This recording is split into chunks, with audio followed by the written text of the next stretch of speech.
বাংলাদেশে কি বিচার নাই? তারা বিএনপি করে, এই জন্য কি বিচার নাই?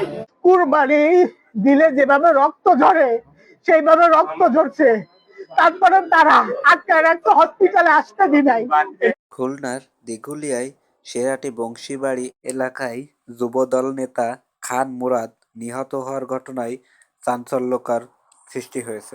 নিহতের পরিবার এই ঘটনায় স্থানীয় ছাত্রদল নেতা সাজ্জাদের বিরুদ্ধে হত্যার অভিযোগ করেছে। নিহত খান মুরাদ উপজেলা হাজী গ্রামের মনসুর আহম্মদের ছেলে। নিহত খান মুরাদ পেশায় একজন ড্রেজার ব্যবসায়ী ছিলেন এবং তিনি স্থানীয় যুব দলের রাজনীতির সঙ্গে জড়িত ছিলেন সেটা জানা গেছে। ঘটনাস্থল থেকে যা জানা গেছে, শুক্রবার বিকালে তাকে ধারালো অস্ত্র দিয়ে পায়ের রগ কেটে হত্যা করা হয়েছে। বকশীবাড়ি কবরস্থানের সামনে এই ঘটনাটি ঘটে। জীবন বাঁচাতে মুরাদ একটি দোকানের ভিতর ঢুকলে দুর্বৃত্তরা সেখানে গিয়ে তার পায়ের রগ কেটে দেয়। ঠিক সেই সময় এলাকাবাসী তাকে হাসপাতালে নিতে চাইলেও হত্যাকারীরা তাকে হাসপাতালে নিতে বাধা প্রদান করে। পরে সেখান থেকে উদ্ধার করে উপজেলা হাসপাতালে নিলে সেখান থেকে খুলনা মেডিকেল হাসপাতালে নিলে তাকে চিকিৎসক মৃত ঘোষণা করে। নিহতের পরিবার জানান, এই ঘটনার সঙ্গে সাজ্জাদ জড়িত এবং সাজ্জাদের নেতৃত্বে এই ঘটনা ঘটিয়েছে।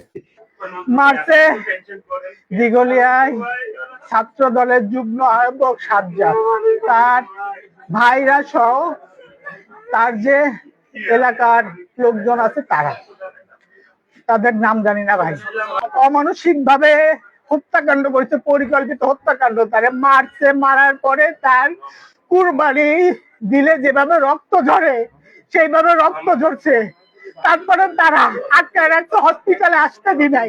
এটা একটা পরিকল্পিত হত্যাকাণ্ড। সবকিছু আমাদের সবকিছু দেখাশোনা করে আমার ভাই, তার 3টা মেয়ে, ছোট একটা 4-5 মাসের বাচ্চা ভাই। সে 5 ওয়াক্ত নামাজ পড়ে, সে রোজা ছিল। তারা এভাবে পরিকল্পিত ভাবে হত্যা করছে। এদের বিচার বাংলাদেশ কি করবে না? সব শরীরের রক্ত শেষ হয়ে গেছে পরে, তখন বলতিছে কাকুতি করতেছে, ভাই তোদের ভাই যদি তোরা একটু হসপিটালে নিতি তাও দিনি ভাই। এই ঘটনায় খুলনা জেলা বিএনপির আহ্বায়ক মনিরুজ্জামান মন্টু বলেন, এই হত্যাকাণ্ডের সাথে যারা জড়িত তাদেরকে ছাড় দেওয়া হবে না, সবাইকে আইনের আওতায় আনা হবে। কাছে দাবি জানাবো যে অবিলম্বে হত্যাকারীদেরকে গ্রেপ্তার করে দৃষ্টান্তমূলক শাস্তি প্রদানের ব্যবস্থা করতে হবে। এটা হচ্ছে আমাদের মূল বক্তব্য।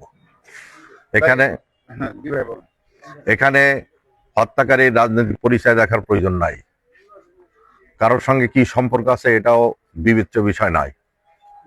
আমাদের একজন রাজনৈতিক কর্মী শুধু নয়, একজন মানুষকে হত্যা করা হয়েছে। কাউকে হত্যা করার কোনো অধিকার তো অন্য কারোর দেওয়া হয়নি, এটা আইনসম্মত নয়। অতএব আমাদের মূল বক্তব্য হচ্ছে হত্যাকারীরা যেন গ্রেপ্তার হয়।